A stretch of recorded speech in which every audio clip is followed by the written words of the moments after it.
Bienvenidos amigos a este nuestro canal Mensaje de Dios. Y hoy quiero compartir con todos ustedes una de las sabias y valiosas enseñanzas del Padre Luis Toro. Acompáñame hasta el final de este video. Queridísimos hermanos, hoy la palabra de Dios nos invita a mirar lo que decía el Eclesiástico 48:1 en adelante. Hubo un hombre que se llamó Elías, y este hombre predicaba la palabra del Señor, y su palabra era como fuego, quemaba y destruía todo lo malo, era como fuego.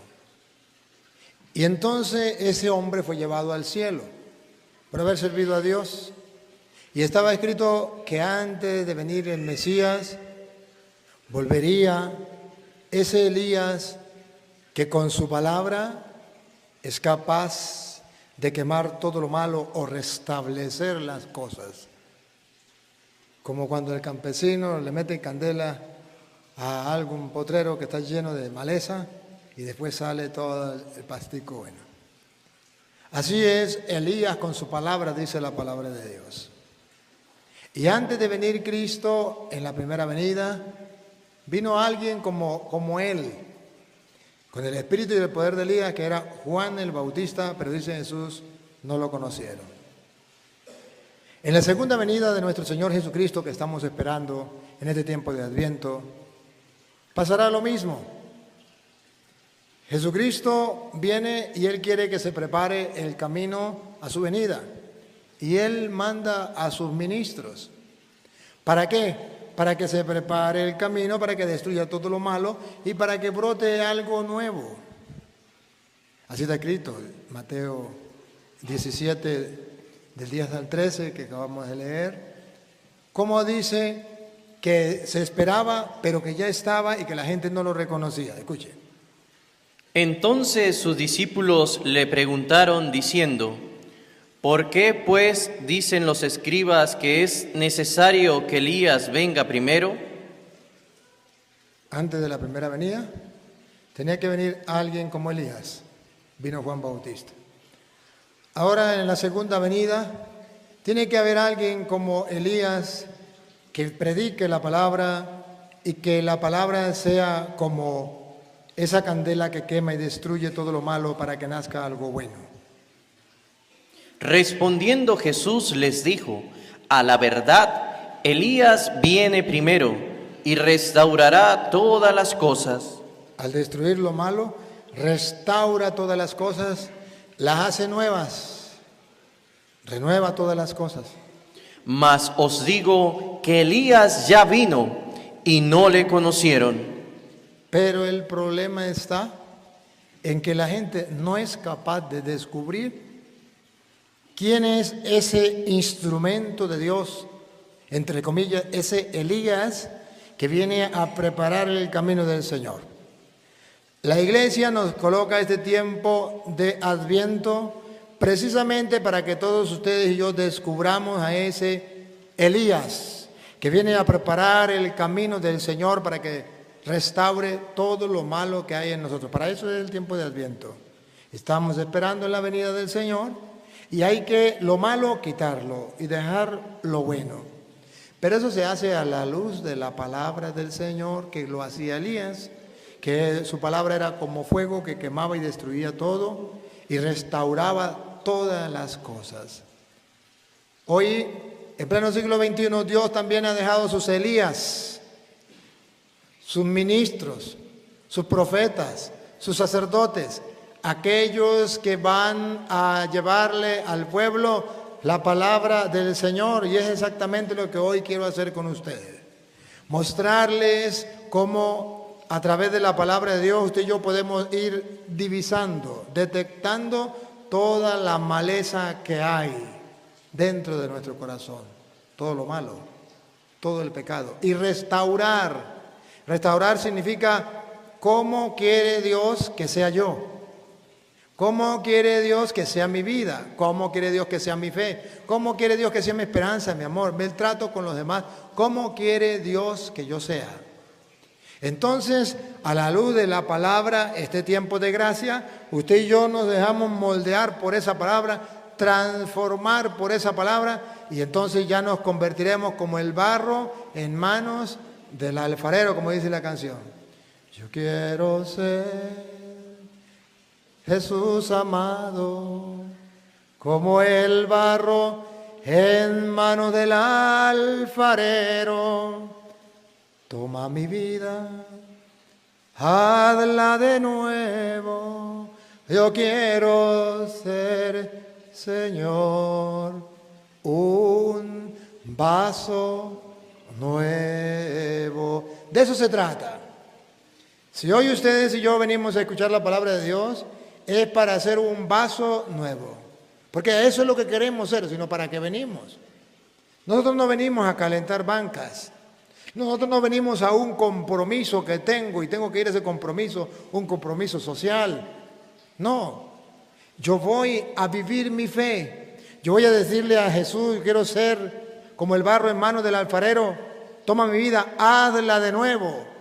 No me he portado correctamente bien. No he hecho exactamente lo que tú querías. Me he desviado de tus caminos. Ahora quiero corregirme. No he vivido mi fe, pero quiero de ahora en adelante vivir mi fe. Para eso entonces Dios deja a sus ministros. Y es ahí cuando usted y yo vamos a misa con una intención. La primera, darle el culto de oración a Dios. Pero la segunda es escuchar la voz de Dios, Dios que me habla a través de sus ministros.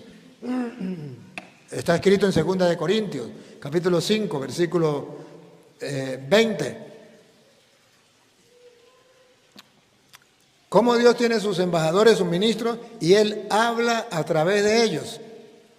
Es como si mismo Dios hablara. Escúchelo. Así que somos embajadores en nombre de Cristo, como si Dios rogase por medio de nosotros. Es como si Dios rogase, hablase, suplicase por medio de nosotros. ¿Y por qué? Porque San Lucas ya lo decía, San Lucas 10, 16, ya lo decía, que Dios se hace uno con su ministro, con su sacerdote, para que la gente pueda escuchar su palabra. Entonces es lo que se llama Dios ilumina, Dios inspira. Dios por medio de su Santo Espíritu le dice al sacerdote qué es lo que tiene que compartir con el pueblo, a la luz de su palabra. Oigan.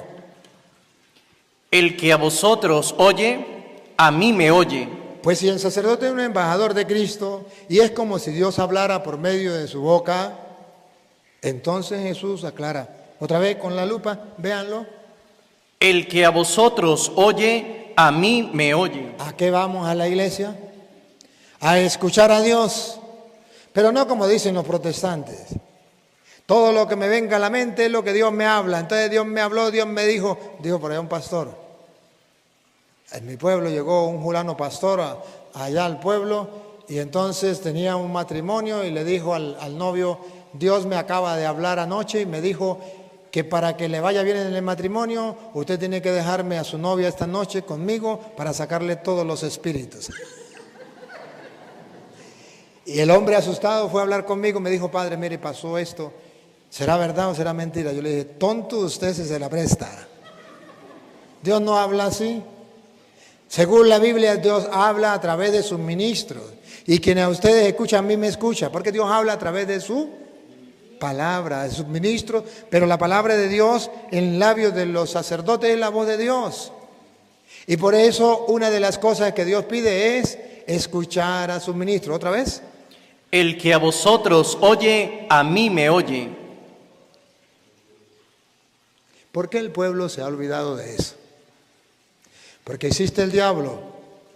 Y el diablo es el que le hace la contraria a Dios, es nuestro enemigo. Y no quiere que escuchemos la voz de Dios, entonces el diablo dice, eso es mentira. Jesús cuando dijo eso quizás estaba borracho. Sí, porque Jesús no, eso es mentira. Que Jesús habla a través de los sacerdotes, es mentira. No le crean, no vayan a misa. Y entonces el diablo manda a un grupo de personas que se hacen llamar pastores, profetas, evangelistas, que vienen y dicen lo que les viene en gana.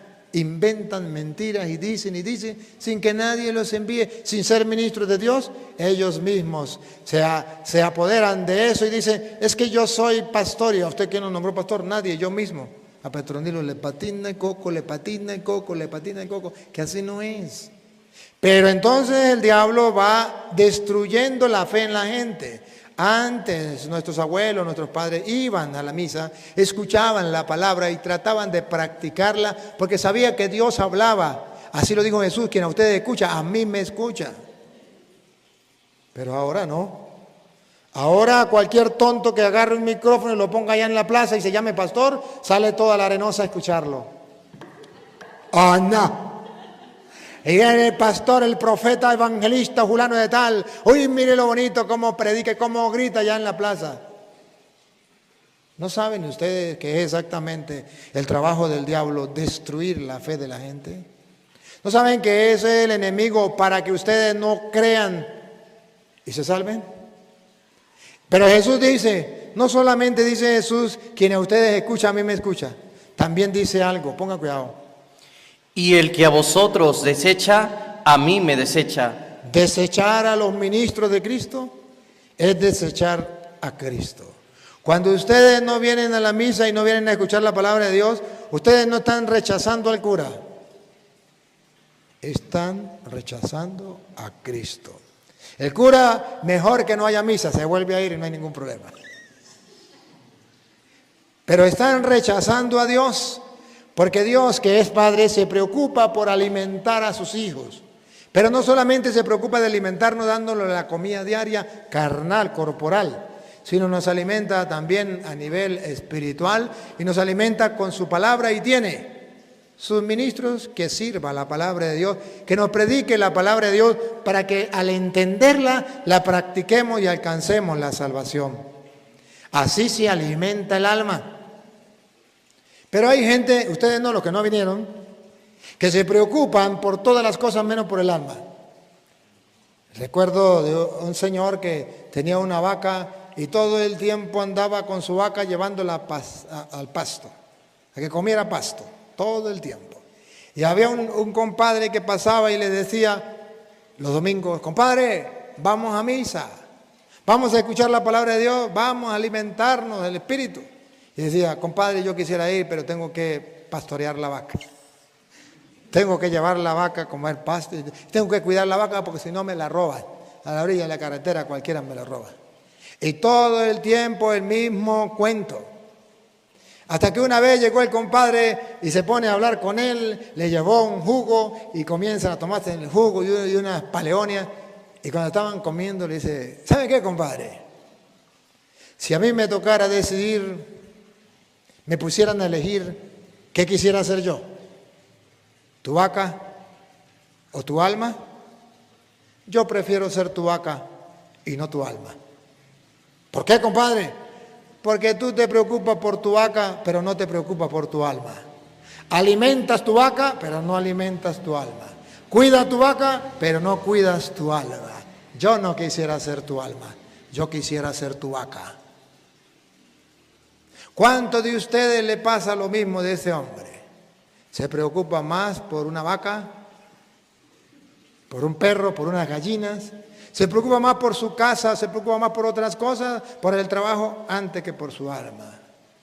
Oye, si realmente existe el alimento corporal, realmente existe el alimento espiritual. No sé si ustedes recuerdan, pero Jesucristo lo dijo en Mateo capítulo 4, versículo 4. No sé si lo recuerdan. Si no lo recuerdan, se lo leemos. Jesucristo nos enseñó, y Él es Dios, no nos puede mentir. A no ser que ustedes sean ateos. Pero si ustedes son creyentes, Jesucristo nos enseñó que había una manera distinta de alimentarse, que no solamente se alimenta el cuerpo. Escúchenlo. Él respondió y dijo, escrito está, no solo de pan vivirá el hombre. Aquí está el alimento del cuerpo. Sino de toda palabra que sale de la boca de Dios. Aquí está el alimento del alma. Usted y yo nos vamos a alimentar con la palabra de Dios. Y ese era el trabajo que tenía Elías, de alimentar al pueblo con la palabra de Dios, de decirle al pueblo la verdad. Ese es el trabajo del sacerdote. venir a predicarle al pueblo la palabra de Dios, y por eso ustedes verán que trataré de predicarles con la Biblia en mano, para que ustedes se den cuenta que no son palabras mías de yo, sino que es la palabra de Dios plasmada en las Sagradas Escrituras, y que cuando usted y yo la escuchamos y la practicamos, entonces Él va renovando y transformando nuestra vida. ¿Cuál es el problema? El no querer escuchar la palabra del Señor. Y esa es la tentación que existe en el mundo. Rechazar a Cristo, rechazar su palabra. San Juan capítulo 15, versículo 18, lo dice de esta manera. Dice que la gente del mundo no está dispuesta a escuchar la palabra. Es más, todavía está dispuesta a rechazar, pero dice, no se preocupe, me rechazaron a mí, no lo van a rechazar a ustedes. Escuche. Si el mundo os aborrece, sabed que a mí me ha aborrecido antes que a vosotros. Si fuerais del mundo, el mundo amaría lo suyo, pero porque no sois del mundo, antes yo os elegí del mundo, por eso el mundo os aborrece. Y escuche lo que viene, atención. Acordaos de la palabra que yo os he dicho. El siervo no es mayor que su Señor. Si a mí me han perseguido, también a vosotros os perseguirán. Y oigan lo que viene aquí, la lupa. Si han guardado mi palabra, si han oído y han guardado, han cumplido mi palabra, también guardarán la vuestra. Ahí está el secreto. Y el Señor dice, es que no me han querido oír a mí, tampoco lo van a querer oír a ustedes. Por eso, yo cuando vengo a predicarles, si ustedes vienen, bien, y si no vienen, también. Si escuchan, bien, si no escuchan, también. Si hacen caso, bien, y si no hacen caso, pregúntenme si me importa. Yo solamente tengo que cumplir con la misión que el Señor me ha dado de ir a predicar la palabra de Dios para que se restablezca, se restaure lo que está dañado en nosotros y para que la fe se fortalezca en cada uno. Porque la palabra de Dios, ¿qué hace en nosotros? La palabra de Dios hace que brote la fe. Así está escrito en Mateo 20:30. ¿Para qué fue escrita la palabra? ¿Por qué se predica la palabra de Dios? Primero vean que fue escrita para algo y vean que se predica para algo. Mateo 20:30. ¿Para qué fue escrita? Y dos ciegos que... Perdón, Juan 20:30. Le dije Mateo, ¿eh? No, es Juan.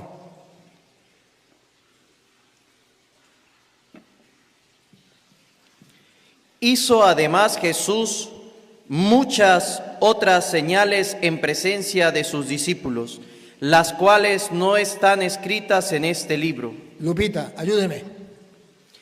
Pero estas se han escrito. ¿Otra vez? Pero estas se han escrito. Paren la oreja, ¿para qué se han escrito? ¿Otra vez? Pero estas se han escrito. Adivinen para qué. Para que creáis. ¿Para qué se han escrito? Para que creáis. Entonces, esto está escrito aquí con una finalidad. Para que creamos. Esa es la finalidad de la palabra de Dios. Para que creamos. ¿Y saben qué es creer? Creer no es comprobar científicamente. Creer no es comprobar a la luz de la razón. Creer es doblegar la razón y darle paso a la fe. ¿Y qué es la fe? Simplemente, aun cuando yo no entienda nada, yo lo acepto porque creo que esa persona no me miente, me dice la verdad. Entonces le creo a esa persona. Por ejemplo, yo nací el 17 de septiembre del 73. Yo no lo recuerdo. Yo no tenía uso de razón. Pero yo creo que nací el 17 de septiembre porque me lo dijo mi mamá. Y mi mamá no me va a mentir en cosas tan importantes como eso. Entonces ella me dijo y me enseñó que yo nací el 17 de septiembre. Y a mí me preguntan, ¿cuándo nació usted? El 17 de septiembre de 1973. ¿Usted lo recuerda? No. Entonces, ¿por qué lo dice? Porque lo creo. Así de sencillo. Y lo creo porque quien me lo dijo fue mi madre. ¿Me captan? Muy bien amigos, hemos llegado hasta el final de esta importante reflexión y espero que juntos hayamos encontrado valiosas lecciones y un momento de inspiración en las palabras del Padre Luis Toro. Si te gustó esta enseñanza, por favor no te olvides de darle like, comenta en la parte abajo qué tal te pareció y ayúdame a poder difundir el mensaje de Dios compartiéndolo con tus familiares y amigos. Y no te olvides de apoyarme suscribiéndote a nuestro canal. Y bueno, recuerden que aquellos que perseveran en la fe se salvarán. Y para seguir a Cristo hay que padecer mucho. Jesús mismo padeció mucho. Murió por amor, murió por anunciar la verdad, murió por anunciar el reino de los cielos. Murió porque dejó una doctrina, como dice San Pablo, que para los hombres parece una locura. Cristo murió por amor, por tantas cosas. Murió por la verdad del Evangelio. Asimismo, todo lo que padeció Cristo, el camino al Calvario, ser azotado, ser abofeteado, cuántas blasfemas e injurias nos dijeron contra él. Y si él siendo Dios padeció todo eso, si él siendo Dios pudiendo haber escogido un camino más fácil, sufrió todo eso, ¿cuánto más nosotros los seguidores? Por eso Jesús dice, si el mundo los odia, recuerden que a mí me odiaron primero. Y en las bienaventuranzas, al final, creo que en el versículo 11 dice, en San Mateo 5:11 dice que cuando os persigas o os injurien y digan toda clase de blasfema contra ustedes, alegraos y regocíjense, porque esto mismo sufrieron los profetas y su recompensa fue grande en el reino de los cielos. Y los apóstoles tenían esa certeza, esta fe, esta esperanza, y se regocijaban ante el sufrimiento. Se regocijaban cuando eran encarcelados, cuando eran azotados. Se regocijaban cuando pasaban hambre, porque todos lo sufrían en nombre de Cristo. Y eran alegres, eran dichosos, porque no esperaban recompensas humanas, ni méritos humanos, ni aplausos humanos. Esperaban la recompensa de Dios, como dice Santiago. Dichosos aquellos que padecieron y ahora son coronados con la corona de la vida, creo que es Santiago 1:12. Ojalá nosotros nos podamos regocijar ante el sufrimiento. El mundo ofrece las cosas del mundo en una bandeja de oro. Cristo ofrece una corona de espinas, un camino al Calvario y una cruz. Y claro, vamos a padecer, vamos a llorar, vamos a sufrir, vamos a sentir porque somos humanos. Y Cristo es humano y Él sintió. Y Cristo fue el más humano porque comprendió, porque amó y perdonó. De nosotros a Cristo, Cristo fue más humano que nosotros porque nos cuesta perdonar, nos cuesta comprender, nos cuesta confiar, nos cuesta amar, nos cuesta dejar ser egoístas, ser envidiosos. Nos cuesta tantas cosas. Y Cristo comprende porque fue humano. Pero Cristo nos muestra que siendo humano se puede. Y ahí es donde vamos el camino a la santidad. Entonces, todo se puede.